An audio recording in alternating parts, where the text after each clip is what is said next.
Picture a typical suburban street on a typical Friday night.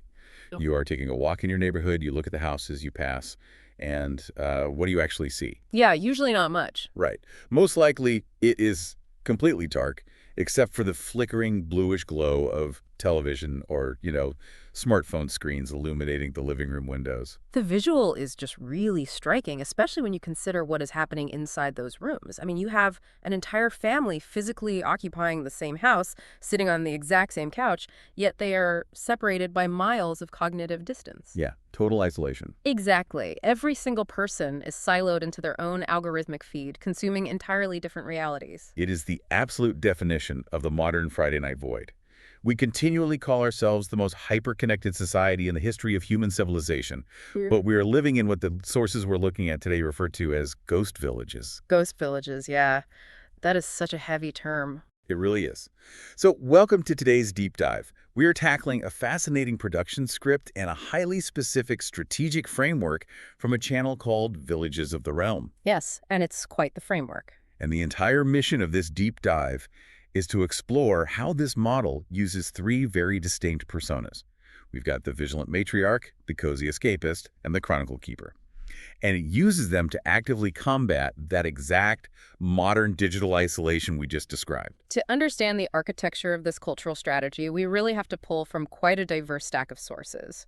We are examining the actual production scripts and visual identity guides for this channel, but to grasp their foundational logic, we are also looking at historical documents. Yeah, going way back. Right, like the 1917 Fatima apparitions, Pope Leo XIII's 1883 encyclical, the mid-century media campaigns of Father Patrick Peyton, and even diving into medieval philosophy with St. Thomas Aquinas' Homa Theology. It is a massive bench of material. Okay, let's unpack this. I think the best place to start is by looking closely at the diagnosis these sources offer, because the script paints a stark, unflinching picture of modern families as a vacuum of isolated consumers. The vacuum, yeah. The argument is that suburban families are currently being entertained by state-level algorithms, fed by megacorporations, and entirely severed from the people living just 30 feet away next door. And the framework posits that an organic, resilient social order simply cannot survive in a vacuum like that. To rebuild the village, the script argues, you must first reclaim the hearth. And the weapon of choice for that reclamation is the Friday night family rosary. But, and this is key, the text is very careful not to frame this as just a casual, passive bedtime prayer. They are drawing on some intense historical mandates to position this Friday night gathering as an act of resistance. Oh, absolutely. They treat it as a structural intervention. The foundation of this framework rests on three distinct historical and spiritual pillars. First, the sources point to Our Lady of Fatima in 1917. Right. The text describes the clear directive given to three young shepherd children, Lucy, Jacinta, and Francisco, to pray the rosary every single day to obtain peace for the world. In the geopolitical context of World War I and immense systemic chaos, this wasn't framed as a comforting suggestion. Right, it wasn't just, hey, do this if you have time. Exactly. It was presented as a literal divine mechanism to alter world events. And then the script jumps back a few decades to 1883, leaning heavily on Pope Leo XIII's encyclical Supremi Apostolatus Officio. This document is fascinating because Pope Leo frames the rosary not as a private whispered devotion, but as a public social weapon against societal dissolution. He really emphasizes the public nature of it. He does. He points to heavy historical precedents to prove this. He cites St. Dominic using the rosary to fight the Albigensian heresy in medieval France, and St. Pius V rallying Christendom to a massive naval victory at the Battle of Lepanto. Pope Leo XIII is providing the institutional and historical backing for the idea that this specific prayer physically alters the trajectory of human societies. Yeah. It takes the devotion out of the realm of personal piety and elevates it to a tool of statecraft and cultural preservation. Then the third pillar brings this grand historical scale directly into the modern American living room. And that would be through Venerable Patrick Peyton, the Rosary priest. Yeah. This is one of the most incredible media stories of the mid-20th century. Here is a priest who decides he wants to reach 10 million people to get them to commit to saying a family rosary. And how does he execute this grand vision? He essentially cold calls Bing Crosby. Which is just wild to think about. It was a masterclass in mass communication. In 1945, Father Peyton launches a national radio program featuring Bing Crosby, President Harry Truman, and an entire roster of Hollywood stars broadcasting to millions of listeners. Yeah. He is actually the one who coined the famous motto, "The family that prays together stays together." Oh, I didn't realize he coined that. Yeah, he did. Father Peyton demonstrated on a massive scale that communal family prayer functions as an active agent in building impenetrable social cohesion. Taking all of that in, I look at the Rosary and this framework as a sort of spiritual firewall. A spiritual firewall, I like that. Yeah, it operates as a deliberate analog block against modern digital intrusion. It is a mechanism designed to force the family members to sync up on their own local physical network rather than, pinging distant corporate servers for dopamine. Right. But a high-level strategy, even one backed by popes and Hollywood stars, is just a theory. How does this massive historical mandate actually touch down in a real messy living room on a Friday night? Well, if we connect this to the bigger picture, theoretical theology and historical mandates mean absolutely nothing without ground-level logistics. Right, you need boots on the ground. Exactly. That is the genius of the framework we are analyzing. It relies entirely on what the script calls the Triad of the Hearth. These are three highly specific archetypes who take this lofty spiritual mandate and turn it into a physical operational reality every single Friday night. Let's meet the general contractor of this operation, then, the Vigilant Matriarch. If the spiritual mandate is the architectural blueprint, she's the one actually swinging the hammer, pouring the concrete, and organizing the local crew. She is the absolute anchor of the system. According to the audience psychology breakdown in the production sources, the Vigilant Matriarch represents culturally isolated mothers who are currently suffering from a profound sense of educational vertigo. Educational vertigo. That is such an evocative term. It perfectly captures that feeling of being dizzy, paralyzed, and suspended between two deeply flawed options. It really does. The sources describe her as being caught in immense cultural friction. On one side, she is looking at modern mainstream factory schools, which she views as hyper-secularized, overly bureaucratic, and morally compromised. Okay, and on the other side? On the other side, she looks at the prospect of isolated solo homeschooling. She recognizes that trying to teach every subject entirely by herself leads to severe burnout, immense exhaustion, and a hard academic ceiling when her kids eventually need to learn, like calculus, physics, or Latin. Yeah, I mean, one person can't teach all of that at a high level. Right. So she uses this Friday night rosary gathering to engineer a third way. She isn't just inviting neighbors over for a nice prayer. She is actively using the gathering to build a parish guild model. A parish guild model, yeah. She is coordinating households, pooling community resources, and managing a weekly educational roster. She identifies the father down the street with a mechanical engineering degree to teach upper-level science, and she recruits the mother with a classic literature background to handle the humanities. And crucially, her organizational efforts foster what the script calls vertical integration. Vertical integration, right? Because modern industrial culture systematically isolates children into age-segregated peer groups. Think about how strange it is historically that 7-year-olds spend 8 hours a day only talking to other 7-year-olds. Wow, yeah, when you put it like that, it is really bizarre. It is. The matriarch actively shatters this trend. During these Friday gatherings, teenagers are tasked with holding infants, young boys are watching older fathers pray, and generational wisdom is organically shared across decades rather than just across a single classroom grade. I have to play devil's advocate here, though. I hear terms like rosters, coordinating households, vertical integration, and educational guilds. Doesn't this level of intense top-down structuring risk making a religious gathering feel like a rigid, overmanaged corporate retreat for these families? That is a very fair point. It just sounds exhausting and, frankly, a little lifeless. Well, what stands out to you?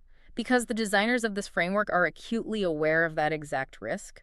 They explicitly note in the visual identity guides that a fortress without joy is just a cold, damp bunker. Yeah. This friction, the very real danger of the community becoming a joyless, military-style enclave, is precisely why the Vigilant Matriarch cannot succeed on her own.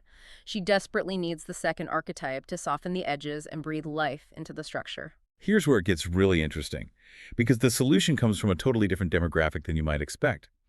The sources introduce the Cozy Escapist, sometimes referred to in the script as the lore weaver. The lore weaver, I love that. Right.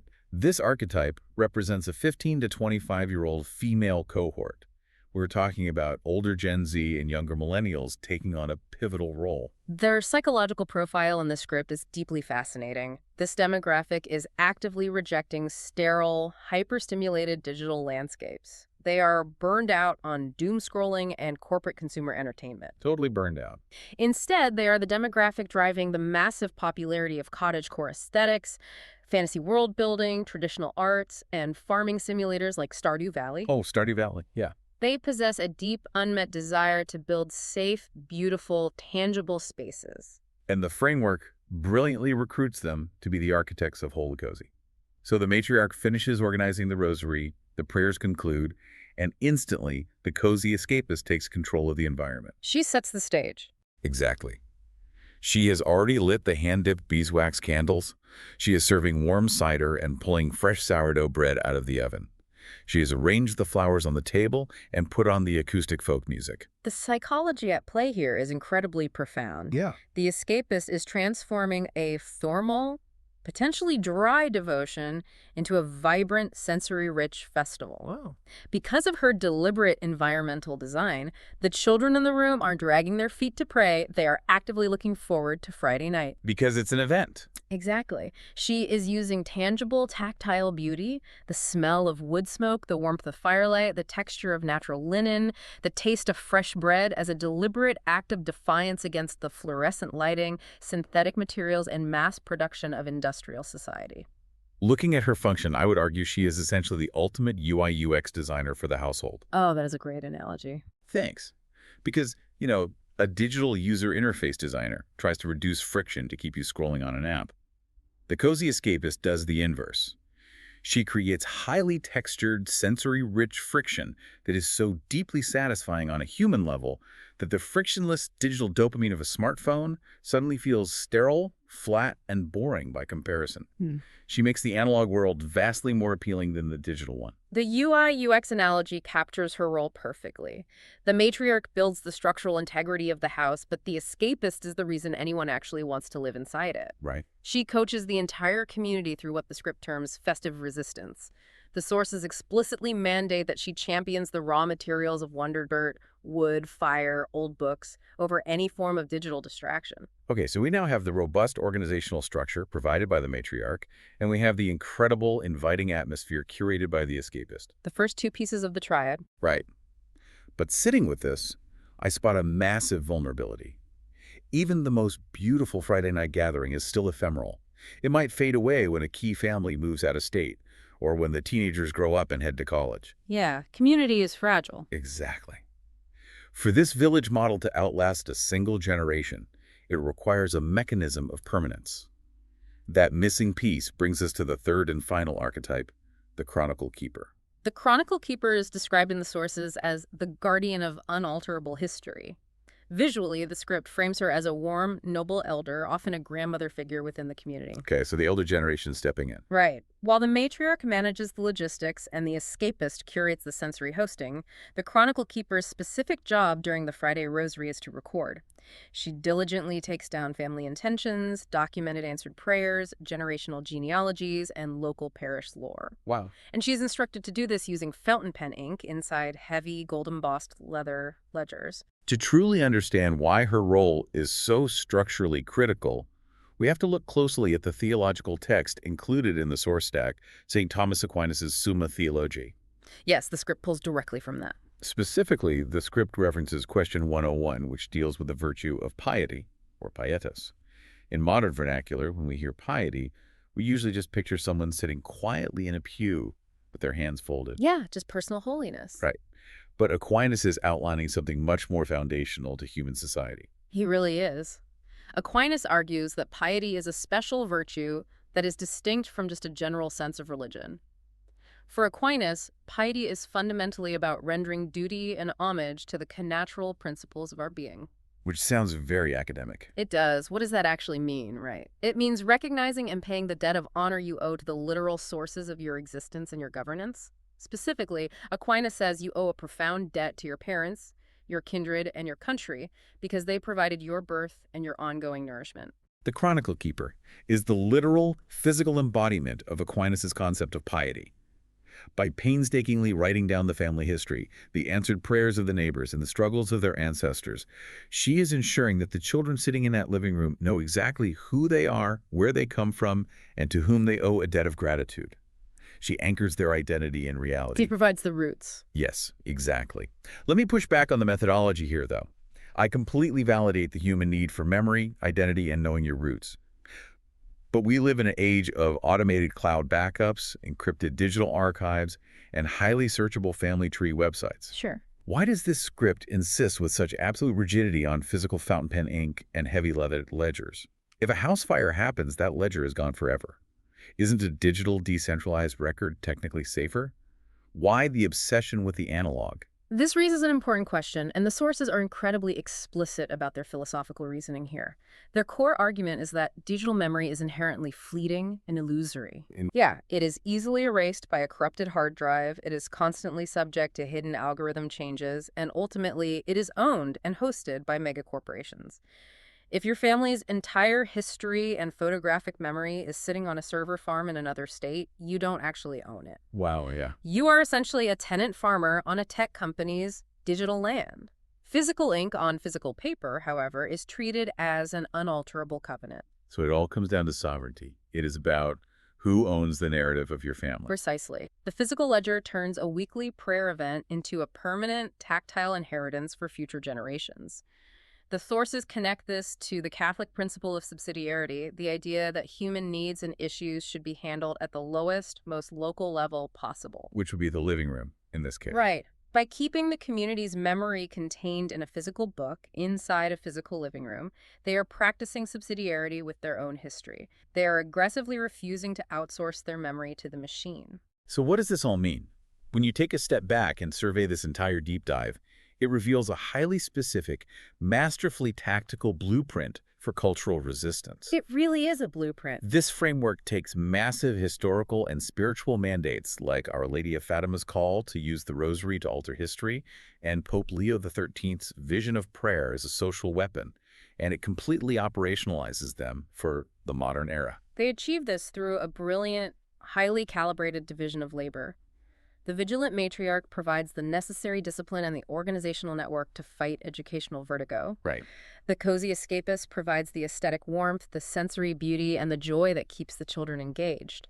And the Chronicle Keeper provides the generational permanence and sovereignty through physical ledgers. Working in tandem, these three archetypes are actively working to replace the modern digital isolation we pictured at the very beginning of this discussion.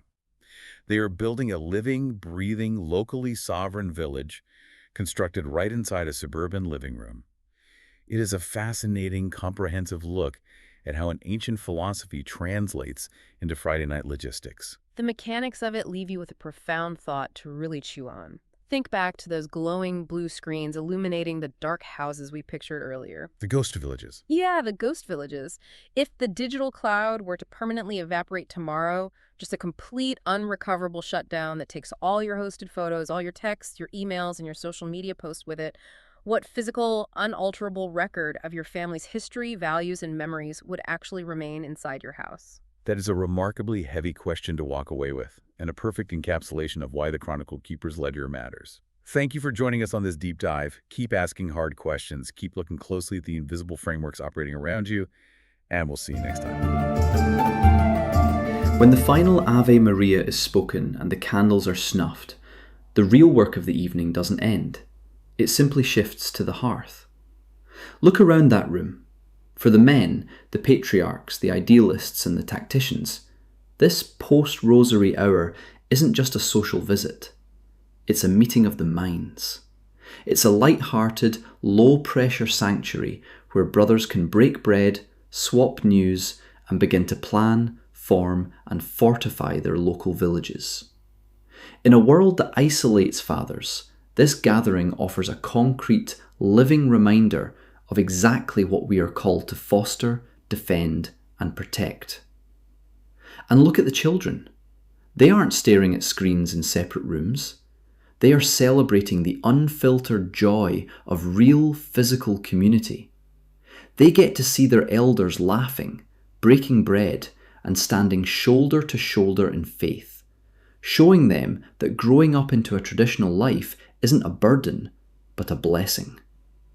This is how the realm is rebuilt, house by house, Friday by Friday. Don't wait for a perfect system. Light the candles, invite a neighbouring family over this Friday, and raise the standard in your neighbourhood. If you need the blueprint to organise your local guild or parish co-op, head over to villagesoftherealm.org and check out the Catholic Village Framework. No email opt-ins, no ads, no paywalls. Turn off the machine. Rebuild the village. We'll see you in the realm.